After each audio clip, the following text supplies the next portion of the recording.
అన్నా నీది నాది ఒకటే క్యాస్ట్ అమ్మా, మన క్యాస్ట్కి మనం చేసుకోకపోతే ఎవరికి చేసుకుంటాం? ఎక్కడి నుంచి వచ్చిందో ఈ క్యాస్ట్?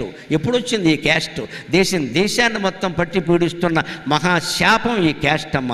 రాజకీయాల్ని శాసిస్తున్నది కులం, మన జీవితాలని శాసిస్తున్నది కులం. ఈ కులం అనేది భారతదేశం నుంచి వెళ్ళి బంగాళాఖాతంలో కలిసినప్పుడు మొత్తం దేశం అంతా బాగుంటుంది, అనుమానం వెళ్ళేది.